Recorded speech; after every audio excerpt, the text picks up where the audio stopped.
Miss Moira Shearer. Why do you want to dance? Why do you want to live? I don't know exactly why, but I must. That's my answer too.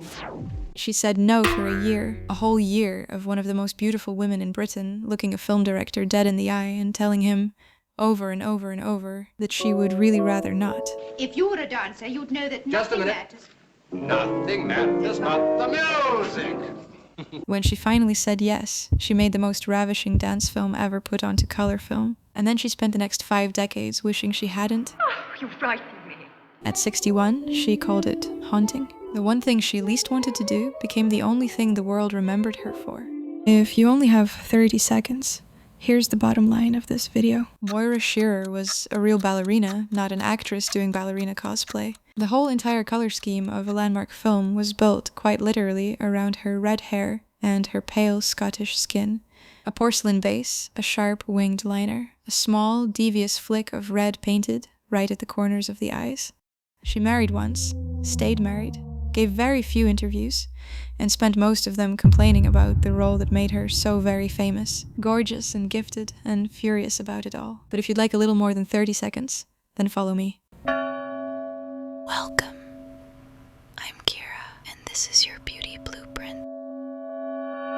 I've spent the better part of a week watching, reading, and basically obsessing over everything Moira, taking her apart thread by thread so I could bring you the very best of my findings. Here's what I can promise you. By the time we're done, you'll know exactly how that red-cornered eye was built, and how to wear your own version of it without looking like you wandered off a 40s soundstage. You'll understand why a famously difficult director called her a natural, and then wrote about her body like a man who had lost his composure.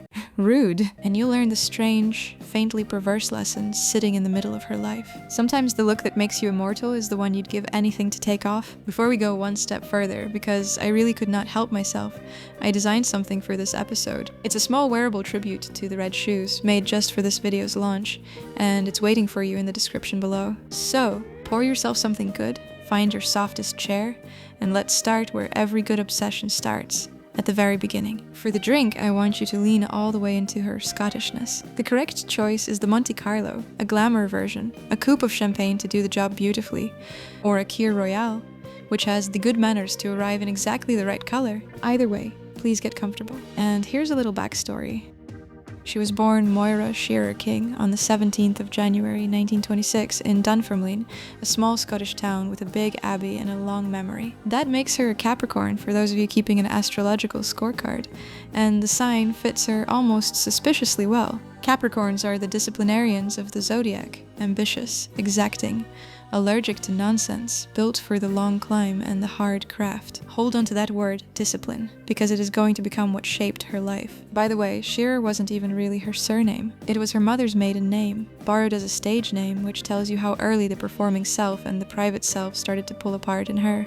When she was around 5, her family moved to Ndola in what was then northern Rhodesia, the country we now call Zambia. And it was there, in colonial Africa of all places, that a small red-haired Scottish girl took her first dance lessons under a former Sakiti pupil named Ethel Lacey. She came back to Scotland at about 10, did her schooling in Dunfermline and Bearsden, and then did the thing that ambitious girls with real talent do. She went to London. In London, she trained under Nicholas Legat, a Russian master who had taught some of the greatest dancers alive, and later under Tamara Karsavina, a true veteran of the ballets russes. It matters more than you'd think. Russian ballet world would, years later, become that very dark engine of her most famous film. At 14, she entered the Sadler's Wells Ballet School. You may even have met her face before she was famous, because she modeled as the character Posy Fossil in advertisements for Noel Streatfeild's children's book Ballet Shoes. She made her professional debut in Glasgow in 1941, joined Sadler's Wells in 1942, and rose under the formidable Ninette de Valois. Her real breakthrough came on the 1st of March 1946, dancing Princess Aurora in The Sleeping Beauty. She was third cast in that role, after young Margot Fontaine and Pamela May, which is a very polite way of saying she was the understudy, who turned out to be unforgettable. She reached the rank of ballerina that same year. 2 years later, she created the title role in Frederick Ashton's Cinderella, stepping in when Fontaine was injured. That was the second time she rose on somebody else's bad luck. and the second time she made it look like nothing at all. And we should talk about Fantine, because the two of them are forever tangled in dance history. The rivalry was real, but it was civilized. Fontaine was 7 years older and the undisputed queen of the company. In her own memoir, Fontaine wrote, rather generously I think, that Moira Shearer arrived with her incredible airy lightness and ease to be a real threat to her position. She called her rival young, fresh, beautiful, and different. That last word, different, is going to keep coming back because everyone could see it. Moira did not look like anyone else. And across town, in a film studio, two men were about to work out that certain difference of hers was worth a fortune. Her private life, by contrast, was almost defiantly free of drama. She married the broadcaster and writer Ludovic Kennedy at the Chapel Royal in Hampton Court Palace. Most sources say 1950, though at least one respectable one says 1949, and I'll be straight with you, the record disagrees with itself on the date. They had 1 son and 3 daughters, and they stayed married for the rest of her life. No tabloid affairs, no string of lovers, no public meltdowns. In an industry that runs almost entirely on those 3 things, Moira Shearer's tiny act of rebellion may simply have been a long, happy private marriage. Super rare these days, too. Frankly, that's my biggest dream, but that's just between us. Well, anyway, she left ballet around 1953, dancing her final performance for Sadler's Wells that May, and then she did something that seriously surprises people. She refused to coast on the most beautiful thing she had ever made. She moved into serious stage acting, doing Shakespeare and Chekhov and Shaw, playing Titania at the Edinburgh Festival and Sally Bowles in I Am a Camera. She lectured all over the world. She wrote book reviews for the Daily Telegraph that were, by every account I found, gloriously sharp-tongued. She even presented the Eurovision Song Contest from Edinburgh in 1972, which is a sentence I truly did not expect to be writing today. She wrote a memoir about the great choreographer Balanchine, and she died on the 31st of January 2006 in Oxford, at the age of 80, just 14 days after her birthday. Now here is the part I really need you to stay for, because the question that defines Moira Shearer is not how she got famous. On the contrary, it's why she hated it so much, and what that hatred can teach you about the difference between being looked at and being seen. Stay with me, because it only gets better from here. So, The Red Shoes was made by Michael Powell and Emeric Pressburger, the British duo who called themselves the Archers.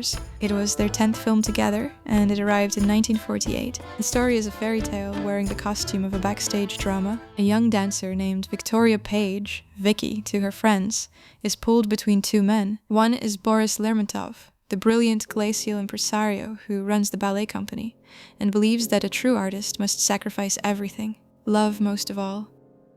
The other is Julien, the young composer she falls for.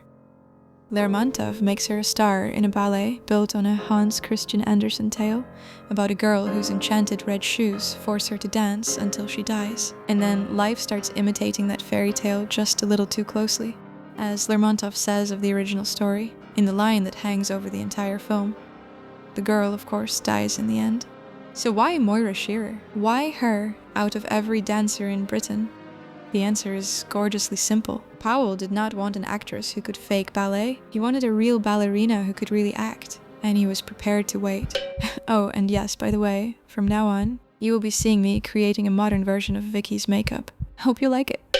He reportedly told the studio chief J. Arthur Rank, "I never knew what a natural was before, but now I do. It's Moira Shearer." There was also the matter of the hair, which we will come back to, because it deserves its own moment. For now, just know that her coloring was so specific, so perfect for early Technicolor, that the film was essentially color designed around her, and she said no. For a whole year, she said no. She thought the script was, in her own words, silly and banal, a typical woman's magazine view of the theater, and she was fairly sure that Powell knew very little about the ballet. She was a serious artist in the middle of serious work, and the last thing she wanted was to stop for what she called a sugary movie. Powell, by her account, simply would not let go. "He bombarded me for weeks," she remembered. "I have to get rid of this man." In the end, it was her own director, Nanette de Valois, who broke the standoff, telling her more or less, "For goodness sake, do it, get it off your chest in hours." So she did it, for £5,000, after holding out against the 1,000 he first offered, and she made something immortal almost against her own will. Which brings us to Michael Powell and a rumor I want to handle very carefully because you deserve the truth and not the gossip blog version of it. Here is what is documented. Powell wrote about Moira Shearer in his memoir in language that runs hot. He described her hair as natural and beautiful as any animal's, something that flamed and glittered like an autumn bonfire. He wrote that she had a magnificent body, that she wasn't slim, she just didn't have 1 ounce of superfluous flesh. That is a director writing about his leading lady, decades after the fact, with the temperature turned all the way up. He chased her for a year, and he paid her 5 times his offer. All of that is real. And here is what is not documented. There is no credible evidence, none, from any serious biographer, including the leading Powell scholar Ian Christie, that Powell ever made a single romantic advance toward her. The idea that he was obsessed with her in that way is something critics constructed by drawing a line between Powell and his own fictional creation, the controlling Lermontov. Even the British Film Institute only goes so far as to say, very carefully, that there was probably more than a little of the Lermontov about the man himself. And for the record, Powell married someone else entirely, the film editor Thelma Schoonmaker in 1984, 36 years after this film, and he stayed married to her until he died. So the next time someone tells you the director was in love with his leading lady, you can smile and say, perhaps with her image. With her hair, certainly. But the romance is a story we tell because the film makes us want to tell it, not because it ever happened. Their real working relationship was actually very cold. She called him pretentious, lacking in warmth and humanity, and extremely egocentric. She made 2 more films with him anyway, which is its own kind of complicated. But if you want to find the real darkness in this film, you have to look past Powell to the man Lermontov was actually modeled on. His name was Sergei Diaghilev. Diaghilev founded the Ballet Russe, the single most important ballet company of the early 20th century, and he was every bit as controlling as his fictional double. His greatest star and his lover was the dancer Vaslav Nijinsky, and when Nijinsky committed the unforgivable sin of marrying a woman, Diaghilev fired him in a rage. Nijinsky's career collapsed, of course. He spent the rest of his life sinking into schizophrenia. That is the true story humming underneath the fiction. A real impresario who could not tolerate his star loving anyone but the art, and a real artist destroyed by it. The project even began its life, back in 1934, as a planned biopic of the dancer Vaslav Nijinsky himself, before Powell and Pressburger decided to bypass the dancer and zero in on the master who owned him. The film did not invent its cruelty. It inherited it. And about that ending, Vicky, torn between the man she loves and the work she was born to do, puts on the red shoes, runs out of the theater as though the shoes are running her, and throws herself in front of a train. Pressburger, the writer, actually argued that she shouldn't even be wearing the shoes yet, that it made no logical sense. Powell overruled him with one of the great director's lines. "I knew that she must," he said. "I didn't try to explain it. I just did it." And here is a detail that gives me a real chill. The dancing to death was not only a metaphor. Shearer really did injure herself, dancing on the unsprung concrete studio floor. For that final fall, she leapt from a 15-foot parapet onto mattresses and badly wrenched her neck on the second take. The body really does pay. The film simply made the bill look beautiful. So how and why did this strange, doomed little ballet film become one of the most influential movies ever made? It did not happen overnight. The Rank organization, which financed it, never really understood what it had, and barely bothered to promote it. Rank's chief accountant even forced a £10,000 cut to Powell and Pressburger's own salaries when the shoot ran long, but the film found its audience anyway, the slow way, by being too beautiful to ignore. It became the 6th most popular film at the British box office in 1948. And in America, it did something no British film had ever done. It became the first British film in history to earn more than $5 million in theatrical rentals in the United States. At one New York cinema, the Bijou, it ran continuously for 107 weeks. Let me just say that again, more than 2 years, in a single theater. It was nominated for 5 Academy Awards, and won 2, for its art direction and for Brian Easdale's score. The craft behind it is staggering. The cinematographer was Jack Cardiff, fresh off an Oscar of his own, working in lush 3-strip Technicolor. The production designer, Hein Heckroth, painted something like 200 oil sketches to plan the film, and he won an Oscar for it. The central ballet was conducted by Sir Thomas Beecham with the Royal Philharmonic Orchestra, and the gowns came from the Paris couturier Jacques Fath, and the 17-minute centerpiece ballet, in which the camera itself seems to dance alongside the performers had simply never been attempted before. No film had ever dared to stop its own story cold for an extended, surreal dance sequence like that one. Gene Kelly reportedly screened the red shoes for the executives at MGM to convince them to greenlight An American in Paris. You can draw a straight line from this film to Singin' in the Rain, and to half the great movie musicals that came after. And the directors who worship it read like a roll call of American cinema. Scorsese, De Palma, Coppola, Spielberg, Lynch.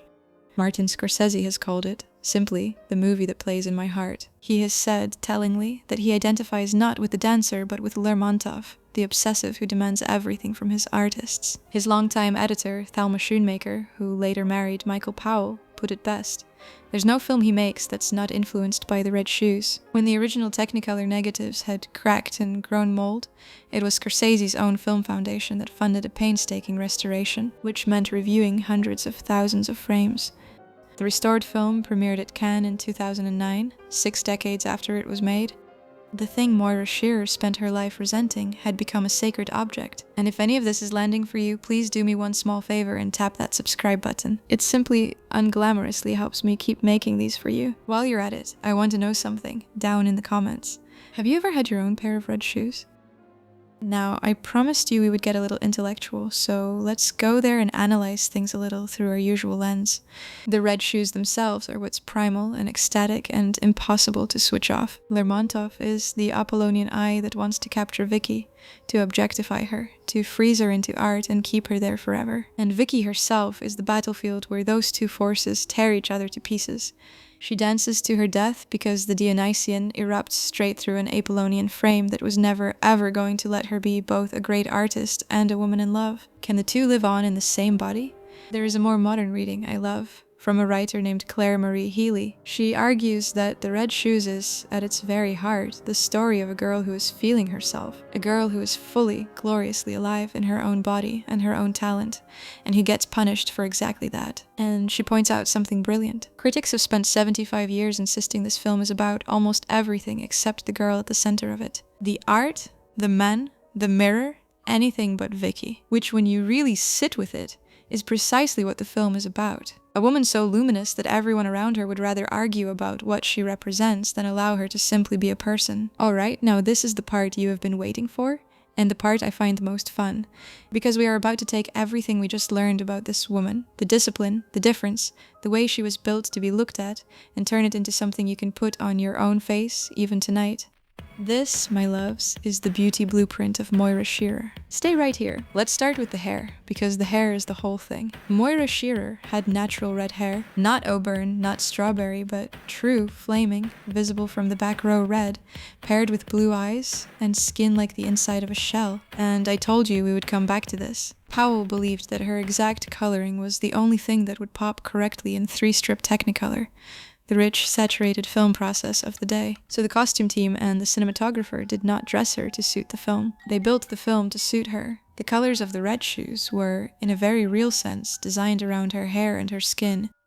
Now, the look itself. On screen, her face was described as a fresh, exuberant beauty, lifted to something almost godlike by a mask of stage makeup. The makeup is credited to a man named George Blackler, and the signature, the one detail that makes the Vicky page look unmistakable, is small and just a little bit wicked. It is a dramatic winged liner, and then, right at the corners of the eyes, tiny flashes of red, little painted accents of red, tucked into the inner and outer corners, designed to push the drama far enough to read from the audience seats. It is such a clever, special trick. Red, the color of the shoes, the color of the danger, the color of the doom, painted where you would least expect to find it. So how do you wear a version of this without looking like you escaped from a 1948 dressing room?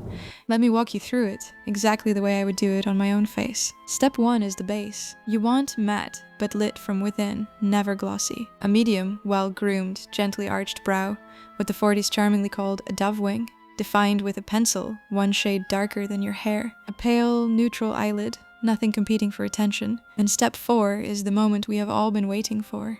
Your black winged liner, and then the signature, a tiny dab of red liner or red shadow tucked into the inner and outer corners of the eye. Start subtle, please. A little goes a surprisingly long way, and you can always build it up. Step 5, curl your lashes and coat them top and bottom in black mascara. Step 6, a rose blush. blended up and out from the apples of your cheeks. Step 7. A red lip. A real crimson red, very slightly overlined for fullness. And step 8. If you are truly committing tonight, the hair. A wig? Or a temporary red rinse? Off stage, by the way, Moira herself preferred a softer page boy hairstyle. So if the full ballerina feels like too much, there is your everyday alternative. But the thing I most want you to take from this whole segment is not a beauty technique. It's a principle. Moira Shearer's beauty was about identifying the one thing that was uniquely hers, that impossible redness, and then building absolutely everything else in service of it. That is the real blueprint. Your version of her strategy. Find the feature that is only yours and let it run the entire show. And there's a lovely little irony in me teaching you this, because Shearer herself was prickly about the glamour of it all. She complained that the film's posters made her look like Jane Russell in black tights. She wanted to be respected as a dancer, not sold as a pinup. The most beautiful woman in the room, faintly irritated that you noticed. So what is the takeaway here? What does Moira Shearer have to teach us? I think it comes down to this. At 61, she said something I find almost unbearably moving. It's odd, she said, when you're 61, to be haunted by something you've done when you were 21. She felt that this one film had erased everything else she had ever been. On her return to the ballet world, she said, she met a solid wall of prejudice from audiences and critics, and even fellow dancers, who, in her words, never trusted her again. And maybe she was right to be wounded. But I think she also missed the gift buried inside the curse, because what the Red Shoes really captured was never just a fairy tale. It was her discipline, her impossible color. The film did not trap Moira Shearer, it kept her alive forever. I wish she saw it that way. It made certain that 100 years from now, someone who never met her will still feel the heat coming off her hair. And if there's one thing I'd want you to carry out of here, it's the part of her she would probably roll her eyes at me for saying out loud. Be the palette, or the mood board, or the trend, or whatever you want to call it. Don't spend your one wild life trying to match somebody else's ideas of beauty. Find the thing that is so specifically and inconveniently you that the whole room has to rearrange itself around it, and then have the discipline to protect it, the way she protected her art. That is a blueprint for a self that actually lasts. That is it for this one, my loves. Tell me in the comments who you want me to take apart next. And until I see you again, do me a favor and be yourself, even if just a little. The world will try to make it mean something. Let it. I've queued up the next chapter for you here. I'll see you soon. Love, Kira. Now go create your own blueprint.